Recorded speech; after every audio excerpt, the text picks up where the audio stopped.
ha evolucionado este tema del rejuvenecimiento. Rellenos, neurotoxinas, cirugía plástica, siguen siendo recursos muy interesantes. Pero la medicina se perfila hacia el tema regenerativo. Queremos conservar, y si algo se ha perdido, recuperar. Tal vez una de las formas más antiguas del tema regenerativo es el estudio de las células madre. Claro que también hay ingeniería de tejidos y ingeniería genética, transferencia genética, etc. Pero en el tema de las células madre ya hay más de 100 años de conocerse. A veces se abusa un poco de los conceptos y se piensa que el efecto regenerador de las células madre va más allá de lo conseguible. Y esto se debe a mitos que en medios masivos de comunicación y en redes sociales pues se han estado manejando. Inclusive ha servido de plataforma para empresas que aprovechan y engañan y ponen células madre de manzanas o de cosas así que realmente no tienen tanto efecto. Pero es un tema que sí existe y que bien manejado puede tener cambios muy, muy interesantes. Tanto de las células madre como de sus factores solubles. Tal vez el pensar en factores solubles resulta mucho más práctico, mucho más cómodo, más seguro que el de estar cultivando células madre para cada paciente. Desde 1908, el doctor Alexander Maximum, un hematólogo ruso, presentó en Berlín la definición de células troncales, de stem cells.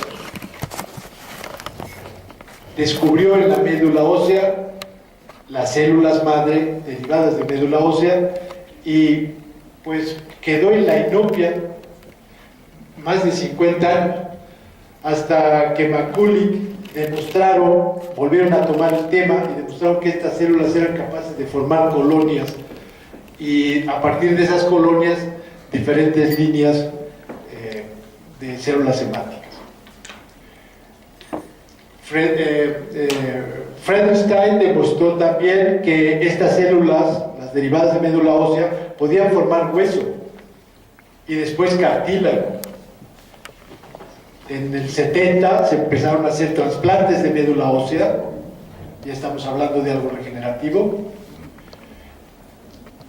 En 91 se describieron antígenos específicos de estas células para poderlas diferenciar, porque existen distintos tipos de células madre.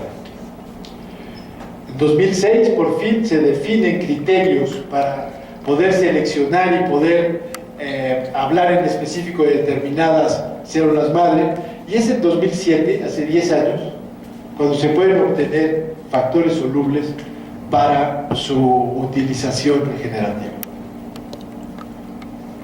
Las células madre embrionarias, las células madre de cordón umbilical, son totipotenciales.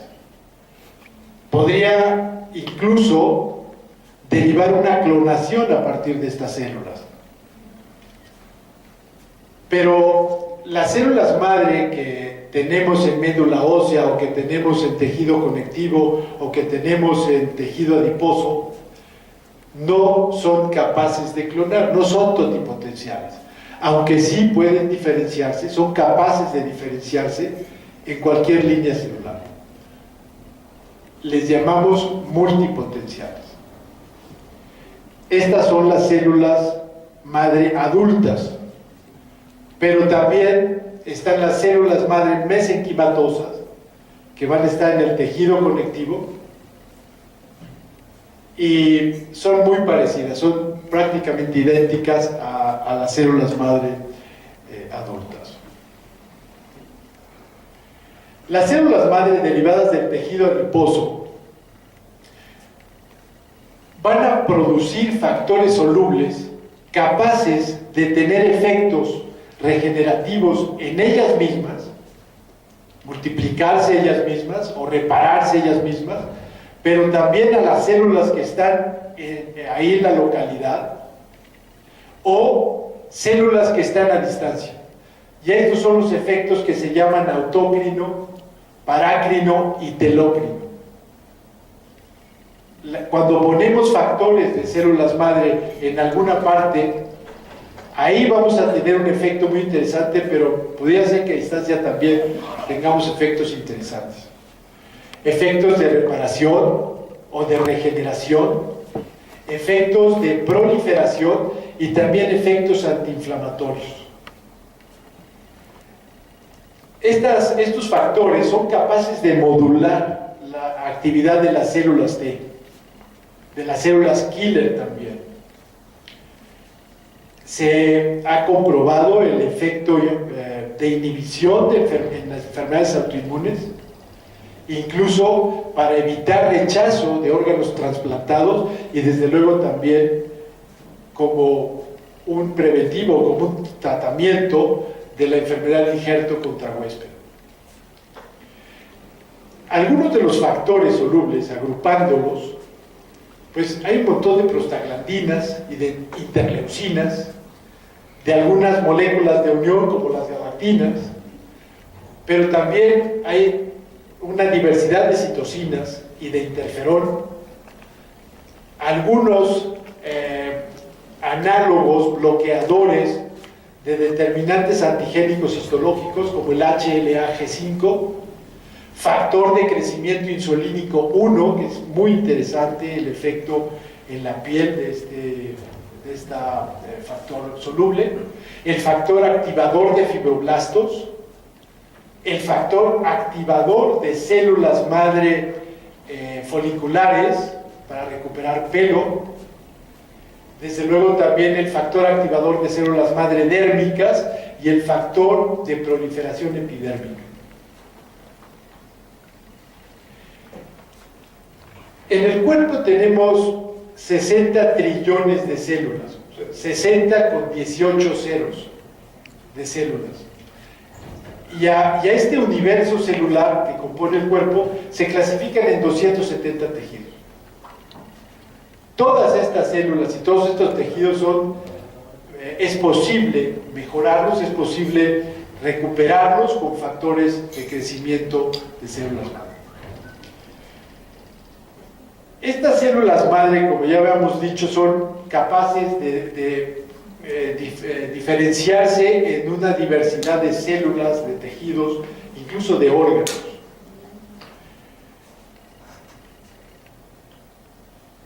El daño de una célula, de un tejido, puede ser recuperado con estos factores o inclusive puede generar apoptosis cuando el daño de la célula es demasiado avanzado. Ya habíamos comentado sobre esta realidad en que estas células madre las podemos encontrar en médula ósea, aunque es costoso y molesto, tiene una mortalidad, no tanto como mortalidad, pero es una morbilidad mayor que el de tomar tejido adiposo. En el tejido adiposo, los septas es tejido conectivo, en donde hay una gran cantidad de células madre derivadas del tejido adiposo. Ya habíamos comentado que estos efectos autócrinos, parácrinos y telócrinos de los factores. Las células madre derivadas del tejido adiposo serán muy fáciles de obtener en la tejido mismo adiposo por medio de cultivo, y tienen una tasa de proliferación muy interesante. Proliferan en poco tiempo una gran cantidad de estas células. Y de ellas podremos tener una diversidad de celularidades. Estas células que derivan de la grasa son células mesodérmicas, pero eventualmente podrían diferenciarse en células endodérmicas o incluso ectodérmicas. Para hacer el cultivo, la grasa obtenida por liposucción, una liposucción simple, se procesa con procesos enzimáticos, básicamente colagenasa, para quitar estas septas que encasillan a los adipocitos, y por medio de centrifugación pueden separarse perfectamente bien los adipocitos de las células madre que derivan de los septas, y estas células madres se cultivan a 37 grados, y en un par de días o tres tenemos varios millones de ellas, las cuales podrán otra vez procesarse para obtener los factores de crecimiento.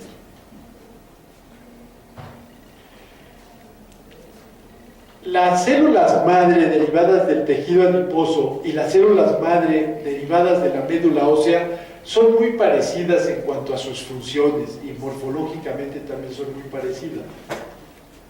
Solamente que para obtener una gran cantidad de células madre resulta mucho más práctico el tejido adiposo, que contiene 40 veces más células madre por gramo que en un gramo de médula ósea la cantidad de células madre.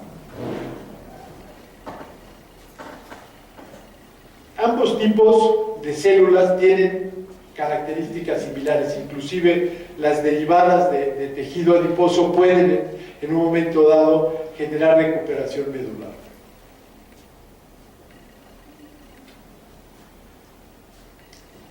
Ya habíamos comentado sobre estas características que son diferenciables en prácticamente todas las líneas celulares. Actualmente tenemos utilidad de estas células en piel y anexos, pero también en cartílago y hueso, desde luego en médula ósea desde antes, en córnea, incluso en retina, tienen efectos muy interesantes, y se están estudiando sobre otros tejidos y otros órganos.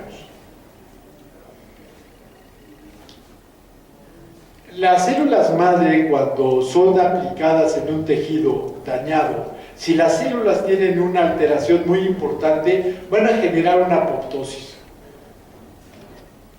Y si no están dañadas en grado extremo, van a conseguir incluso normalización de estas células, pudiendo haber una recuperación muy interesante.